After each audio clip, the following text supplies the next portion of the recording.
Everyone, welcome back to my channel students. हमने total class 10th के economics का total 3 chapter cover किया है। आज के चैप्टर में हम डिस्कस करने वाले हैं ग्लोबलाइजेशन के बारे में एंड द इंडियन इकोनॉमी। तो बेसिकली ग्लोबलाइजेशन का मतलब क्या है, पहले मैं आपको इन शॉर्ट में बताती हूँ। ग्लोबलाइजेशन का मतलब होता है free flow of goods and services through out the world, चाहे वो इनसाइड द कंट्री हो, चाहे आउटसाइड द कंट्री हो।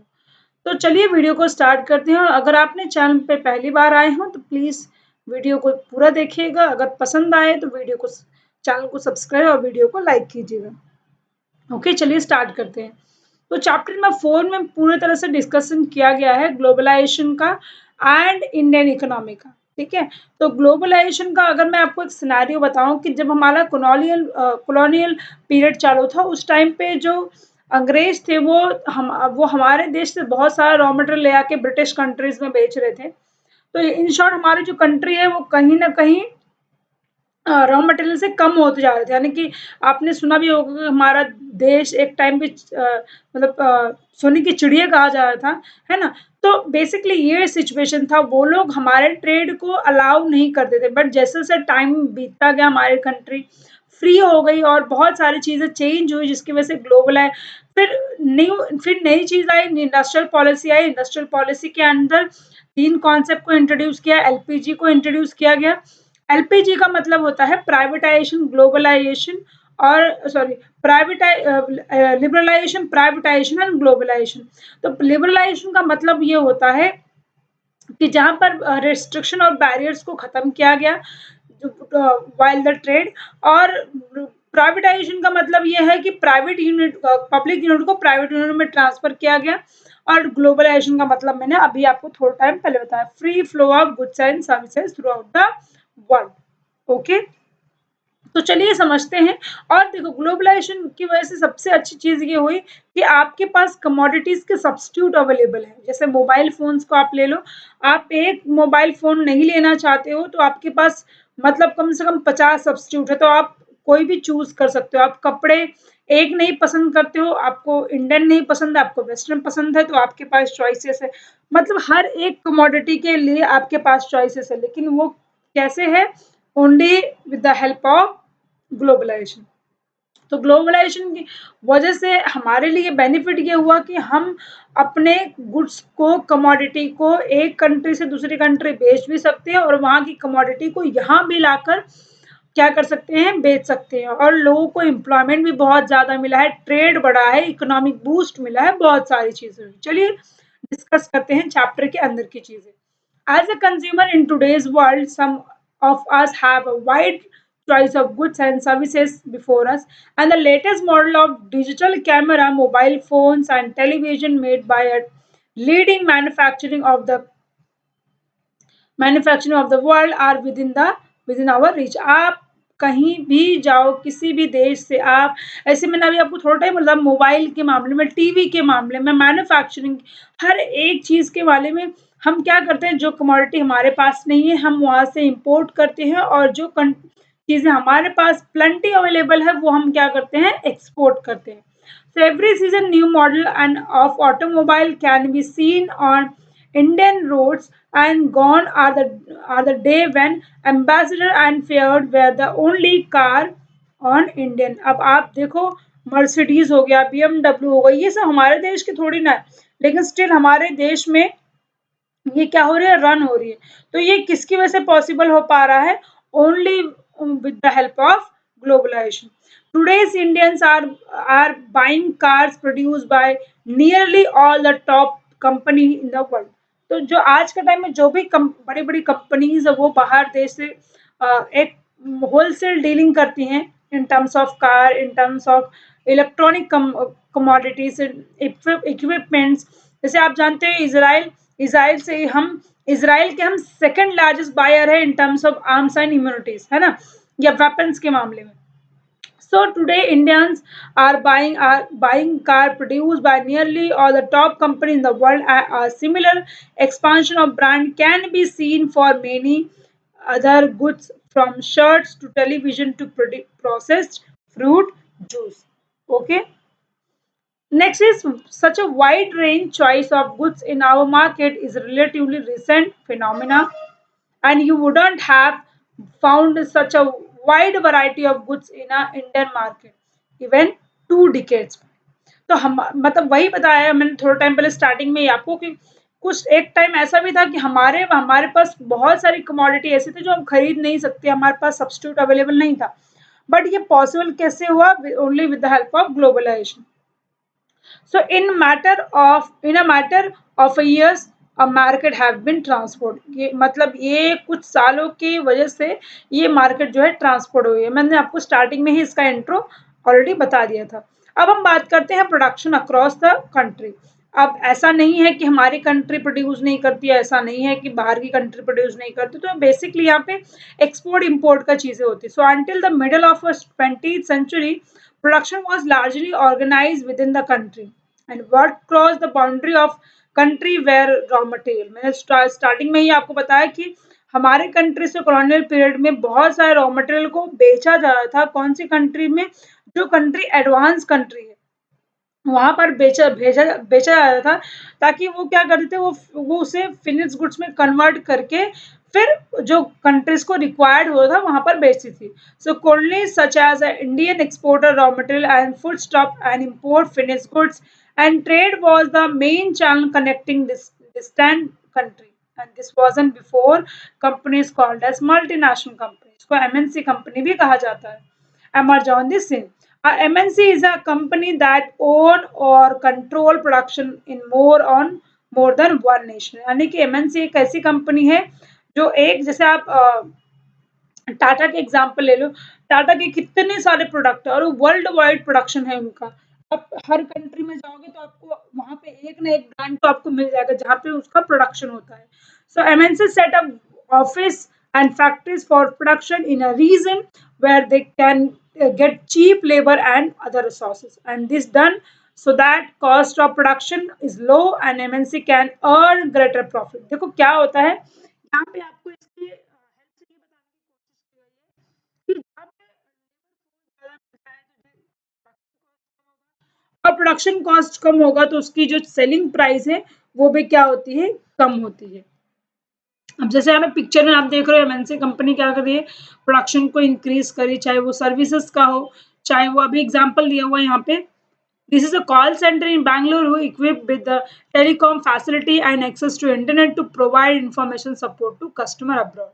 यानी कि ये इंटरनेट सर्विस जो है अब्रॉड में क्या करती है? प्रोवाइड कराती है. तो a large MNC producing industrial equipments design its products in research center in the United States and then has the components manufactured in China, and these then shipped in Mexico, Eastern Europe, where the products are assembled and finished products are sold over the world. देखो मैं इसके through आपको एक concept बताती हूँ. इसका मतलब होता है इंटरपोर्ट ट्रेड. अब इंटरपोर्ट ट्रेड क्या होता है? यहाँ पे रीसेलिंग का कॉन्सेप्ट होता है. अब रीसेलिंग का मतलब क्या? देखो जो कंट्री ना काफी एडवांस है वो क्या करती हैं? उन कंट्रीज से रॉ मटेरियल खरीदती हैं जिनके पास प्लेंटी में अवेलेबल है. उसके बाद उसे खरीदने के बाद उसे फिनिश गुड्स में कन्वर्ट करती हैं और फिर उन कंट्रीज को बेचती हैं जहां पर ये रिक्वायर्ड, यानी कि जहां पे डिमांड होती है उन कंट्रीज में बेचती हैं. तो एज अ टर्म को इंटरपोर्ट ट्रेड कहा जाता है. ठीक है. तो बेसिकली ये कौन सी कंट्रीज करती हैं? वो कंट्रीज वो मैन्युफैक्चरिंग करती है जो एडवांस्ड है, यानी कि टेक्नोलॉजिकल एडवांस है. In the example of my MNC is not only selling the finished goods product globally, but more important, the goods and services are produced globally. And as a result, production is organized in a increasing complex way. The production process is divided into small parts and spread out across the globe. Example दिया है. अब example में China provide the advantage of being cheap manufacturing location. देखो India जो है ना बहुत सारे अमाउंट में क्या करता है? चाइनीज गुड्स को प्रोड्यूस इंपोर्ट करता है. क्यों? देखो एक रीजन ये है कि हमारे कंट्री की जो कह सकते हैं जो इकोनॉमिक लेवल है वो काफी कम है, यानी कि इकोनॉमिकली वो काफी सफर करती है, जिसकी वजह से लोग जो है ज्यादातर चीप कमोडिटी पे डिपेंडेंट रहते हैं. तो इसीलिए यहाँ पे चीप कमोडिटीज को ज्यादा यानी कि सस्ते कमोडिटीज को ज्यादा परचेस किया जाता है। And Mexico and eastern Europe are usefully for closeness to the market in the US and Europe. तो अब एक चीज ये भी होती है कि जैसे फॉर एग्जांपल कोई कंट्री से एक कंट्री से एक कंट्री का डिस्टेंस काफी कम है तो वो वहां से ट्रेड इजीली हो सकता है, बट जहां पर ज्यादा डिस्टेंस है तो वहां पे थोड़ा ट्रेड की संभावना कम हो जाती है। लेकिन क्या होता है जो क्लोजली होती है उनको परचेस करती है और डिफरेंट कंट्रीज को बेचती है। And India has a highly skilled engineer who can understand the technical aspects of production. It also has an educated English speaking youth who can provide customer care service, and all the probably can mean 50 to 60% cost saving for manufacturing. And the advantage of spreading out production, अभी advantage क्या हो रहा है, production across the border and multinational can be truly immense, यानी कि आप world wide अपनी services को प्रोवाइड करा रहे हो। अब नेक्स्ट कॉन्सेप्ट है interlinking production across the country. अब किस तरीके से चीजें लिंक्ड है चलिए देखते हैं। In general, MNCs set up production where it is close to market and where there is a skilled and unskilled labor available at a lower cost। जैसे आप दुबई में चले जाओ और भी कुछ इस्लामिक कंट्रीज है जहाँ पे ना लेबर्स काफी कम पैसे में मिल जाते हैं, मतलब लोग वहां पर काम करने जाते हैं जस्ट बिकॉज वहाँ की करेंसी की वैल्यू ज्यादा है। तो वहाँ पे अभी इंडिया की बात करो तो इंडिया में मैन पावर इतना ज्यादा है तो इजीली मिल जाता है। And where the availability of other factors of production is assured। In addition MNC might took for government policy that after their interest, and you will read more the policies जो आगे के chapters में हम देखेंगे policy about the economic. Next is having assured themselves of these condition, MNC क्या करेगा, factory set करेगा और उसके प्रोडक्शन के ऑफिसेस भी सेट करेगा। And the money that is spend to buy assets such as land, building, machine and other equipments called as investment. जब कोई कंपनी कोई फैक्ट्री सेटअप करेगा और जो भी चीजें उसमें इन्वेस्ट करेगा, चाहे वो लैंड करे, मशीन्स करे, बिल्डिंग्स करे, वो एक तरीके की इन्वेस्टमेंट हो जाएगी। और investment made by MNC is called as foreign investment. देखो क्या यहाँ पे नया कॉन्सेप्ट आया है, जब कोई देश आपके देश में अपनी फैक्ट्री लगा रहा है अपने प्रोडक्ट्स को बनाने के लिए, प्रोडक्शन करने के लिए, तो उसे फॉरेन इन्वेस्टमेंट कहा जाता है, यानी कि बाहर के देश का जो भी बंदा है वो आपके देश में इन्वेस्टमेंट करना चाहता है। And any investment is made with the hope that these asset will return in profit. कोई भी यही सोच के, बेसिक सी बात है, अपना बिजनेस सेटअप करेगा कि उसे इन शॉर्ट क्या होगा, प्रॉफिट होगा। Next is, at a time MNC set up production jointly with the some of local companies of this country। देखो ये भी चीजें हो रही थी कि लोग क्या करते, जरूर नहीं कि अपना इंडिविजुअल लाके सेटअप करे, वो एक छोटी मोटी कंपनी के साथ टाई अप करके भी कर सकते हैं, इन्वेस्टमेंट कर सकते हैं। And the benefit of local company of such joint production is टू फोल्ड। First is MNC can provide money for the additional investment like buying new machinery or for faster production, और second क्या होता है, might bring them latest technology for production। देखो क्या होता है, अब अगर दोनों मतलब जैसे दो कंपनी आपस में मर्ज होके कोई भी चीजें करती हैं, तो या तो जिनके पास फंड ज्यादा है, पैसा ज्यादा है, वो आइदर क्या करेगा, मशीनरीज बाय बड़ी बड़ी एडवांस मशीनरीज बाय करेगा, जैसे कि जो फास्ट प्रोडक्शन करे, जैसे अगर एक दिन में 10 हो रहा है तो 50 करे वो। और दूसरी चीज होती है कि वो लेटेस्ट टेक्नोलॉजी लाएगा जिससे उसका इन्वेस्ट, जिससे वो और बूस्टअप हो।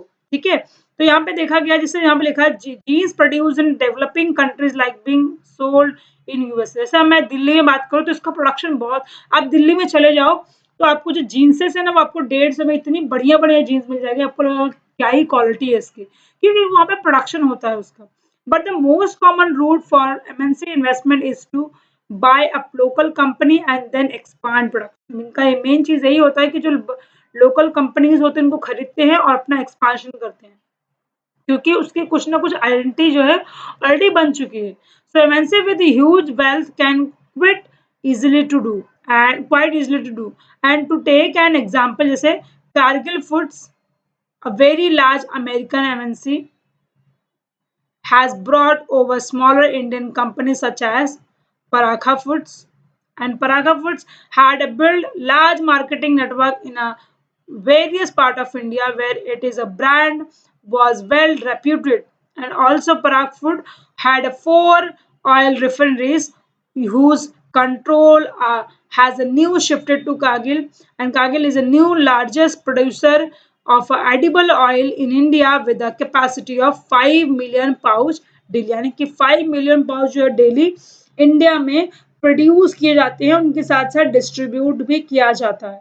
ओके, नेक्स्ट इज इन, तो अब ऐसी कंट्रीज ऐसी कंपनीज को वो लोग परचेस करेंगे जो वेल न्यून है प्लस रेप्यूटेड. अगर परचेस करेंगे नहीं भी करेंगे तो उनके साथ मिलकर काम करेंगे. Okay, in fact many of the top MNC have wealth exceeding at an entire budget of the developing country government, and with a enormous wealth, imagine the power and influence of this company. अब enormous का मतलब होता है बहुत पैसा है उनके पास, तो अपने पावर का यूज करके, अपने पैसे का यूज करके चीजों को establish करती है. And there's another way in which MNC control production, and large MNC in developed countries place order for a production with a small producer.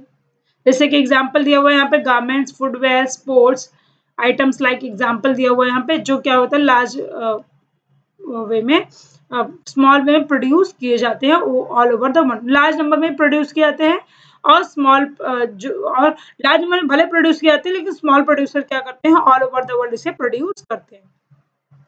So next is the product are supplied to the MNC which then sell these under their own brands name. अब वो जो produce करेंगे वो खुद के brand name से produce करेंगे customers को. And these large MNC have tremendous power to determine the price, quality, delivery and labor's condition of these distant producers. तो जो भी ये बड़ी बड़ी MNC कंपनीज होती हैं, इनको बराबर से पता होता है कि प्राइस को कैसे डिटरमाइन करना, क्वालिटी कैसे अश्योर करनी है, डिलीवरी कैसे करना है, लेबर की कंडीशन को भी ये सारी चीजें जानते हैं. तो इनके पास हर चीज का क्या होता है, एक साइड में आइडिया होता है. So thus we see that there are the variety of way in which the MNC are spreading their production and interacting with local producer in a various countries across the globe by setting up partnership with a local company, by using a local company for supplier closely. अब देखो जो भी बंदा अपने देश में production मतलब company setup करेगा, फैक्ट्री सेटअप करेगा, उसको तो सारे जो भी लोकल लोग हैं उनके साथ एक लिंकअप रखना पड़ेगा, जिससे चीजें स्ट्रांगली इन्फ्लुएंस होंगी प्रोडक्शन में और लोग जानेंगे. देखो क्या होता है, हमारे जो इंडिया का फूड है वो हमें पता है ना, तो हमें पता है तो हम ज्यादा उनसे इन्फ्लुएंस है, हम उसे परचेस करना चाहिए. बट जो हमारे लिए अननोन है कंप्लीटली, वो हम परचेस करने के लिए थोड़ा सा सोचेंगे. So production in these widely disparate location in getting interlinked. हर चीजें एक दूसरे से क्या होती है, इंटरलिंक्ड होती है. अब जैसे यहाँ पे आप देख सकते हो, cars made by Indian worker being transported to be sold abroad by MNC, यानी कि बड़ी बड़ी एमएनसी कंपनीज में क्या होगा, ये सोल्ड किया जाएगा. जैसे यहाँ दिया हुआ, Ford Motors an American company is one of the world largest automobile manufacturing with a production spread 26 countries में ये क्या करता है, प्रोडक्शन करता है. And Ford Motors came into India 1995 में आया और उन्होंने 1700 करोड़ रुपए स्पेंड किए, जिन्होंने प्लांट लगाया near Chennai. And this was done किसके साथ कोलैबोरेशन किया, महिंद्रा के साथ, a major manufacturing of jeeps and trucks. And by the year 2017 में क्या हुआ, Ford Motor was the selling 88 cars in a Indian market, while 181 cars were exported from India to South Africa, Mexico, Brazil, United States of America. इन सारे देश को ये क्या करता है, एक्सपोर्ट भी करता है, बेचता भी है. And the company want to develop for India as a component supply base for its other plants across the globe. Next आता है फॉरेन ट्रेड. अब यहाँ पे हम बात करते हैं फॉरेन ट्रेड क्या होता है. जैसे मैंने स्टार्टिंग में भी आपको थोड़ा आइडिया दिया है, तो आई होप आपको समझ में आएगा. एंड इंटीग्रेशन ऑफ मार्केट, और मार्केट की क्या कंडीशन होती है for the trade. So for a long time foreign trade has been the main channel connecting country. And in history, you would have read about the trade routes connecting India and South Asia to market both in East and West, and the extensive trade that took place along with the route. And also, you would remember that it was trading interests which attracted various trading companies such as East India Company जो बहुत famous company थी colonial period के time पे to put a simply foreign trade create opportunity और जिससे क्या हुआ producer to reach beyond the domestic market जिससे वो डोमेस्टिक मार्केट में रीच कर सके अपने खुद के गुड्स को जैसे क्या होता है हमें प्रॉफिट तब मिलता है जब क्या होता है हमारा गुड्स बहुत और भी लोग जाने हमारे गुड्स के बारे में पता ही नहीं जैसा भी फॉर एग्जांपल मेरा ही चैनल है मैं मेरा 99% देती हूँ still people are not knowing me तो जिसकी वजह से मेरा चैनल का जो ग्रोथ है वो डाउन है जैसे ही हजार लोग भी मेरे चैनल को अच्छे तरीके से जानने लगेंगे तो मेरा चैनल अपने आप हिट हो जाएगा है ना तो वैसे ही क्या होता है जब प्रोडक्ट्स को लोग जानने लगते हैं उसमें इन्वेस्टमेंट करने लगते हैं खरीदना स्टार्ट करते हैं बट उन लोगों को पता ही नहीं है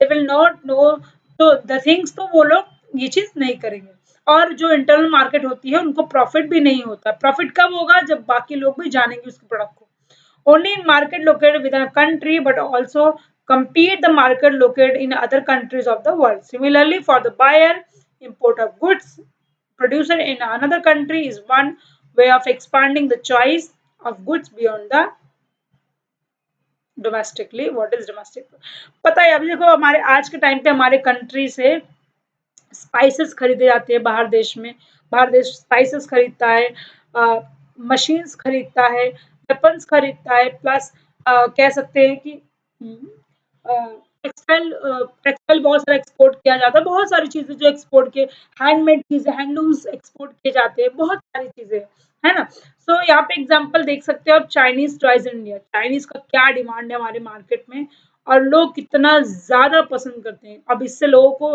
पहली बात तो एम्प्लॉयमेंट मिल रहा है दूसरी बात लोगों की इनकम ग्रोथ हो रही है तीसरी बात क्या हो रहा है जो स्मॉल ट्रेडर्स है उनको हेल्प मिल रही है अपने चीजों को इंपोर्ट करने के लिए तो बहुत सारी चीजें हैं यहाँ पे ठीक है in general with the opening of trade goods travel from one market to another market and choice of goods in the market price of price of similar goods in two market tends to become the equal and the product producer in the two country now closely compete देखो क्या होता है अगर same तरह की commodity दो देश के लोग सेम चीजें बना रहे हैं तो ऑब्वियस सी बात है दोनों के बीच में कंपटीशन तो होना ही है एंड एज अ रिजल्ट क्या होगा foreign trade result in a connecting the market integration of market in different country globalisation की अब बात करते हैं ग्लोबलाइजेशन बेसिकली क्या होता है ग्लोबलाइजेशन के ही हेल्प से आज इंडिया को हर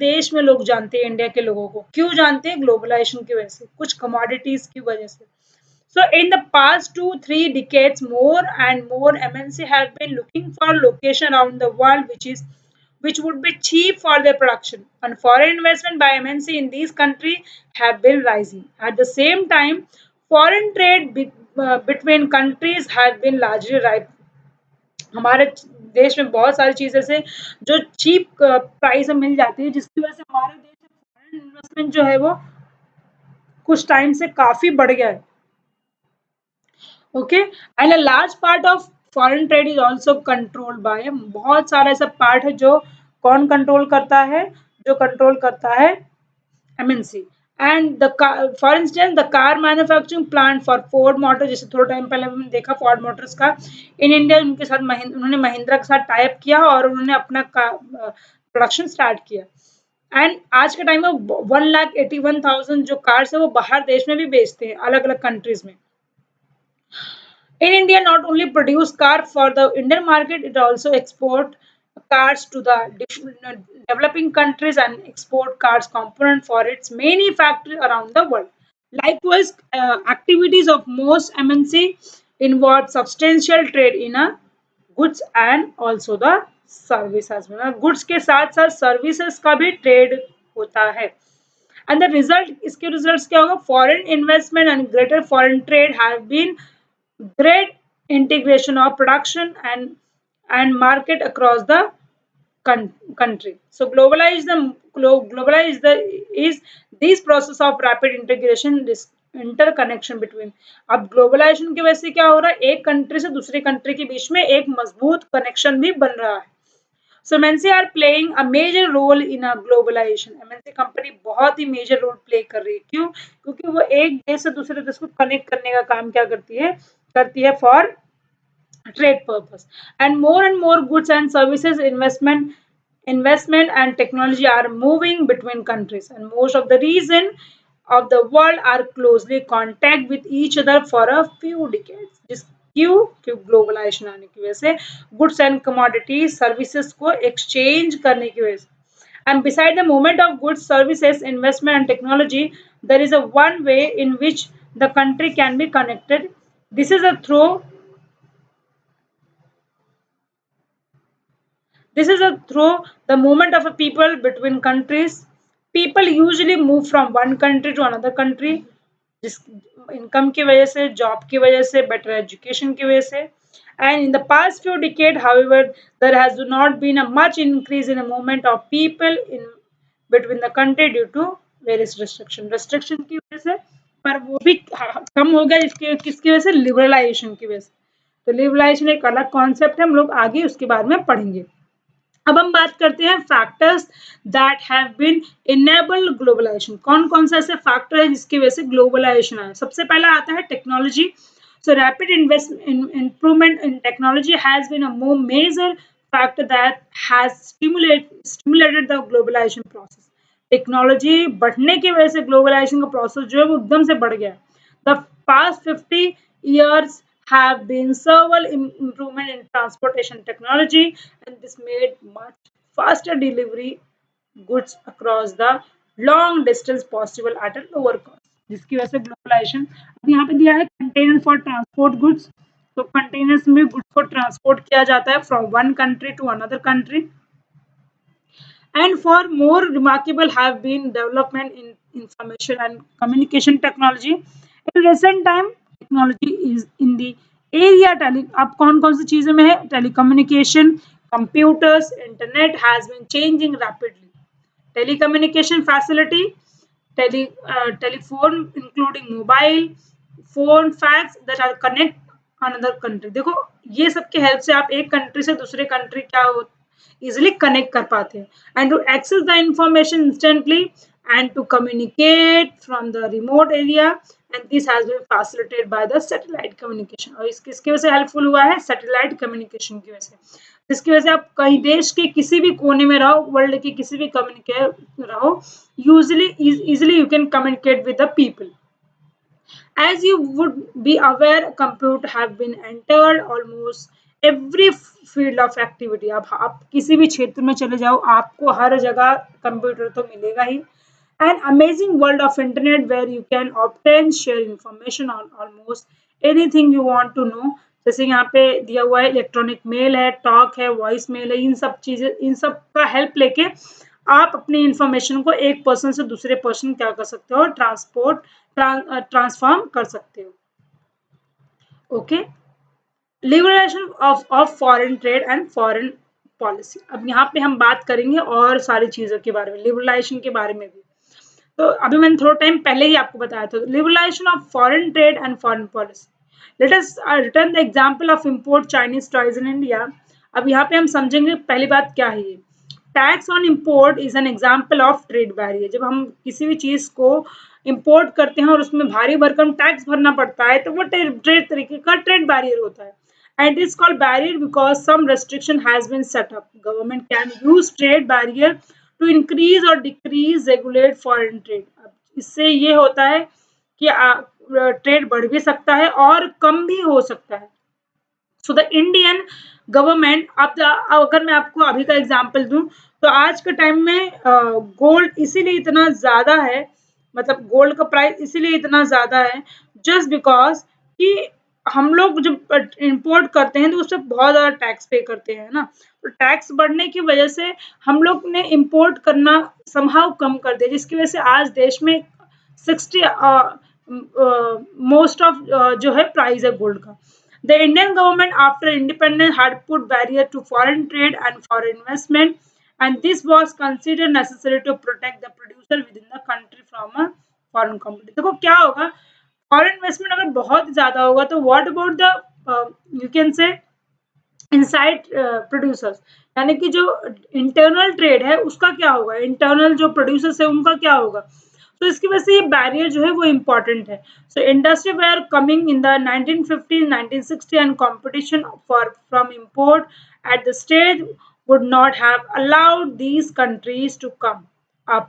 जैसे India allowed import only essential items such as, कौन कौन से आइटम को इसेंशियल आइटम को इंपोर्ट करता है, मशीनरी है, फर्टिलाइजर है, पेट्रोलियम है, and not that all developed country during the yearly early stage of development have given production to domestic production through the variety of means. Starting around 1991 से क्या हुआ, far reaching changes in the policy were made in India that government decided that the time had to for India produce to compete the producer. अब India ने decide किया 1991 जैसे ही policy में कुछ कुछ चेंजेस आया तो इंडिया ने ये सोचा कि अब हम फॉरेन कंट्री के साथ भी compete करने के लिए रेडी हैं, and it felt that competition would improve the performance of producer. अब देखो कंपटीशन तो बना रहेगा, अगर आप वर्ल्ड वाइड किसी भी चीज को ट्रेड करते हो तो कंपटीशन बढ़ेगा, बढ़ेगा, प्रोडक्शन में इंप्रूवमेंट आएगा, चीजें और इनोवेटिव बनेगी। क्यों? क्योंकि कंपटीशन, अगर आपको मार्केट में अपना स्टैंड रखना है तो आपको कंपटीशन तो अच्छी तरीके से करना पड़ेगा।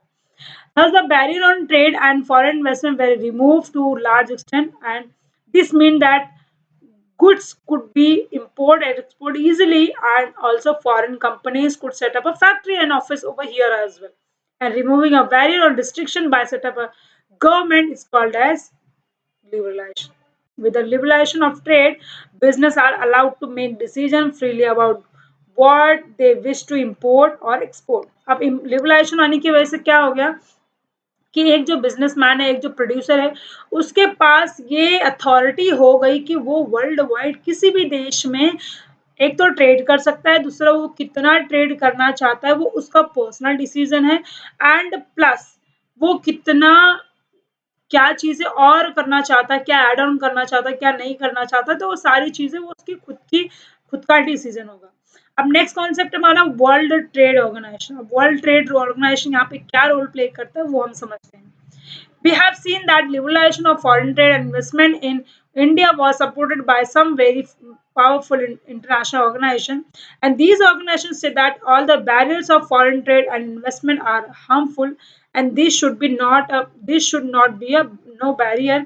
Trade between countries should be free, जिसकी वजह से एक तो इकोनॉमी को बूस्ट मिलेगा, इकोनॉमिक पॉलिसी के में भी चेंजेस आने के लिए दिखे जाएगा, और ये हर कंट्री के लिए एप्लीकेबल हुआ।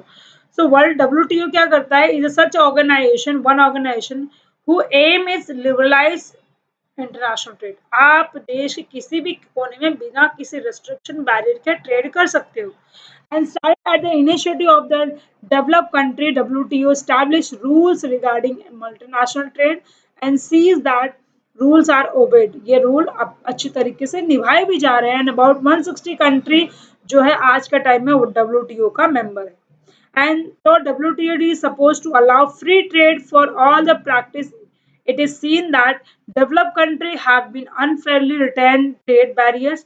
On the other hand, WTO rule have forced to developing country. देखो WTO बेसिकली क्या है, अब जैसे बात करें जितना भी देश है उन जैसे अभी हम इंडिया की बात करें तो हमारे सारे हम सबका जो मतलब करता धरता है वो आरबीआई ना, गवर्नमेंट हमारी इंडियन गवर्नमेंट है, तो इंडियन गवर्नमेंट के बिना हम कोई भी चीज नहीं कर सकते हैं। तो यहाँ पर क्या हुआ कि अब पूरे दुनिया को कौन चलाएगा, तो वहां पे है वो WTO आया जो हर रेगुलेट भी करेगा, फाइनेंशियली हेल्प भी करेगा, सब सारी चीजें होगी यहाँ पे। अब यहाँ पे डिबेट ऑन ट्रेड प्रैक्टिस, या खुद से रीड करोगे और कमेंट बॉक्स में मुझे बताओगे कि आपको यहाँ पर क्या समझ में आया। देखो ग्लोबलाइजेशन ये तो होता है कि हमारा इकोनॉमिक बूस्ट होता है, इकोनॉमिक ग्रोथ होता है, डेवलपमेंट होता है, तो ये सारी चीजें होती है। अब ग्लोबलाइजेशन का इम्पैक्ट क्या है इंडिया में वो देखते हैं। In the last 20 years, globalization of India economy has been come a long way, and जो evident है. And the globalization greater competition among producer, both local and foreign producer, have been of advantage of consumer, particularly the well-off section of the urban area. ज्यादातर इसका जो effect देखने मिलता है, impact देखने मिलता है, वो अर्बन एरियाज में ही देखने मिलता है। And there is a greater choice of these before these come consumer who know enjoy improve quality and lower price of several products such as result as these people today enjoy much higher standard of living than possible earlier। और ये लोग ही ज्यादा जो है enjoy कर रहे हैं पहले के कंपैरिजन में। एंड अमॉन्ग द प्रोड्यूसर्स, कौन producers, among the producers and worker the impact of globalization has been uniform. Firstly, MNC have increased their investment in India over a past 20 years, which means investing in India have been beneficiary for them। मतलब India में investment करना बहुत easy है और उनको benefit भी देगा। So MNC have been interested in industry such as, कौन कौन सी इंडस्ट्री में they are interested, telephone, automobile, electronic, soft drink, fast food services such as banking in the urban area, and these products have been a large number of well off buyers। and अब इनको buyers भी देखो ज्यादातर urban area से मिलेगा, local area से तो possible नहीं है। And this product have been large number of well off buyers and these industries and services now job have been created. अभी थोड़ा टाइम पहले मैंने आपको बताया था कि इसकी वजह से जॉब अपॉर्चुनिटीज भी लोगों को मिल रही है। Also, local companies supplying raw material to these industrial have been progressed। तो यहाँ पे देखो एक लिखा भी है, finally the globe lifestyle you are. देखो आज के टाइम में आप जो वेस्टर्न कपड़े पहनते हो या जो भी चीजें आप देखते हो वो किसकी वजह से ये वो है ग्लोबलाइजेशन। अब यहाँ पे एक नया वर्ड इंट्रोड्यूस हुआ है, ये बताऊंगी, बाकी आप रीड करोगे। अब यहाँ पे बताया गया है कि आप फॉरेन इन्वेस्टमेंट को किस तरह से अट्रैक्ट कर सकते हो। तो पहला तो है यहाँ पे in recent year the central and state government in India are taking special step, जैसे कि industrial zone called special economic zone. एंड उन्होंने सेटअप क्या किया है, SEZ have been world class facility like electricity, water, roads, transport, storage, recreational and educational facility, and company who set up production unit in SAGE do not have a pay tax for a initial period of 5 साल तक उनको tax पे नहीं करना पड़ता। उसके बाद जो गवर्नमेंट की फ्लेक्सिबिलिटी होती है उसके अकॉर्डिंग उन्हें टैक्स पे करना पड़ता है। तो ये सारी चीजें हम पढ़ेंगे अगले चैप्टर में। So secondly, several of top Indian company have been able to benefit from the increased competition। they have been invested in new technology, production method and raise their production standard as well। तो किसकी वजह से, collaboration की वजह से। जो local company होती है फॉरेन कंपनी के साथ कोलैबोरेट करती है और प्रॉफिट गेन करती है। सो मोर ever globalization has enabled some large Indian companies to emerge multinational company। और इंडिया की ऐसी बहुत सारी कंपनी है जो क्या है मल्टीनेशनल में कन्वर्ट है। जैसे यहाँ पे है टाटा मोटर्स है, इन्फोसिस है जिसमें आईटी आती है, रनबैक्स है जिसमें मेडिसिन आती है, एशियन पेंट्स है, देन सुंदरम फास्टनर्स है जिसमें नट्स एंड बॉन्ड्स आते हैं। Are the some Indian company which are spreading their operation world wide. ये ऐसी कंपनी है जो इंडिया की एमएनसी कंपनी है जो वर्ल्ड वाइड सर्विस क्या कर रही है, प्रोवाइड करा रही है। So globalisation has also created new opportunities for company providing service, particularly those involving IT, and the Indian company producing a magazine for London-based company and call center are some example। And beside a host of such as a data entry, accounting, administration tasks, engineering are now being done cheaply in a country like India and export to the developed country। तो यहाँ पे rising competition है, किसकी वजह से हुआ है, only with the help of globalisation. जैसे यहाँ पे दिया है battery, capacitor, plastic, toys, tyres, dairy products and vegetable are some example industry where the small manufacturing have been hit hard due to competition. And several of the units have been shut down, rendering many workers jobless, and small industries in India enjoy the largest number of 20 million. Next only agriculture. सो यहाँ पे competition दिख रहा है आपको, ये textile industries का है और अनसर्टेन एम्प्लॉयमेंट है, गारमेंट्स वर्कर है जो वर्ल्ड वाइड भेजे जा रहे हैं। अब जैसे आप बात करें कंपटीशन ऑफ अनसर्टेन एम्प्लॉयमेंट, तो यहाँ पे दिखा है कि globalisation and the pressure of competition have substantially change the leave of a worker. लोगों की नींद हराम हो गई, क्यों? कंपटीशन की वजह से। And the face growing competition most employ these days prefer to employ worker as a flexible. उनको ऐसा चाहिए तो वो ज़्यादा टाइम तक काम नहीं कर पाएंगे, क्योंकि हर चीज़ का एक कैपेसिटी होता है। And factory worker folding garment for export and those the globalization has been create opportunity for paid worker of for a woman. The condition of employment show the women are denied the fair share of benefits. So large MNC in the garment industry, Europe, America, their products for from Indian exporters. मैंने अभी आपको बताया थोड़ा time पहले, आप चले जाओ दिल्ली में तो आपको इंडिया के ज़्यादा, इंडिया से ही मतलब वहाँ पर इतनी ज़्यादा बड़ी टेक्सटाइल इंडस्ट्री है सो कि आपको जो 200-2,500 की जीन्स है, टी शर्ट्स है, आपको वहाँ पे बहुत चांदनी मार्केट में सुना होगा या और भी एक दो मार्केट है जहाँ पे चीपर रेट में आपको चीजें मिल जाती हैं। So the condition of worker and the hardship of worker describe about the above have become more common to many industries, unit and services in India. So most workers today are employed in the unorganized sector, moreover increase. अब unorganised sector में क्या होता है, अगर उन्हें ज़्यादा extra काम किया तो उनको एक्स्ट्रा भी क्या होता है पैसे मिलते हैं, प्लस और भी सर्विसेज प्रोवाइड की जाती है। सो नेक्स्ट हमारा टॉपिक है struggle for fair globalisation. About the evidence indicate that not everyone has benefit from the globalization. हर इंसान को ग्लोबलाइजेशन से बेनिफिट, स्पेशली जो लोकल लोग हैं उनको तो बेनिफिट नहीं मिलता है। And people with education skill wealth have been best use of new opportunities. उनके लिए तो है जिनके पास एजुकेशन है, दिमाग है, उनके लिए तो अपॉर्चुनिटीज है, but rest of the people के लिए उनको इसका बेनिफिट नहीं मिलता है। And since globalization is now a reality, the question is how may globalization more fair.